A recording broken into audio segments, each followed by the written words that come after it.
യമനിൽ ഒരു പെൺകുട്ടിയെ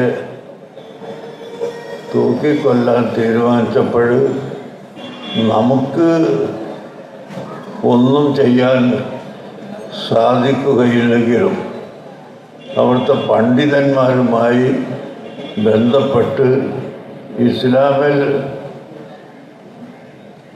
കൊല്ലുന്നതിന് പകരം ദിയത്ത് കവത് എന്നൊക്കെ അറബിയിൽ പറയുന്ന ചില പ്രായശ്ചിത്തം ഉണ്ട്. അത് ചെയ്താൽ വിട്ടുകൊടുക്കാൻ കുടുംബങ്ങൾക്ക് അധികാരമുണ്ട് എന്ന് ഇസ്ലാം മതം നിർദ്ദേശിക്കുന്നു. ഈ കാര്യം ഞങ്ങൾ അവിടെയുള്ള ആളുകളെ ബന്ധപ്പെട്ട് ജഡ്ജിമാരോടും കുടുംബങ്ങളോടും സംസാരിക്കുകയും അതിൻ്റെ ചർച്ച ഇപ്പോഴും അവിടെ നടന്നുകൊണ്ടിരിക്കുകയുമാണ്. പ്രിയയുടെ വധശിക്ഷ മരവിപ്പിച്ചിരിക്കുന്നു.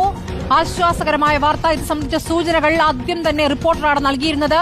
ചർച്ചകൾ പോസിറ്റീവായി പുരോഗമിക്കുന്നു എന്നുള്ളതും നാളത്തെ വധശിക്ഷ നടക്കില്ല എന്നുള്ള ആശ്വാസകരമായ വാർത്ത രാജ്യത്തെ സംബന്ധിച്ച്, നാടിനെ സംബന്ധിച്ച്, നിമിഷപ്രിയയുടെ ബന്ധുക്കളെ സംബന്ധിച്ച് ഏറ്റവും ആശ്വാസകരമായ വാർത്തയാണ്. നിമിഷപ്രിയയുടെ വധശിക്ഷ മരവിപ്പിച്ചു എന്നുള്ള വാർത്തയാണ് നമുക്കിപ്പോൾ ലഭിക്കുന്നത്.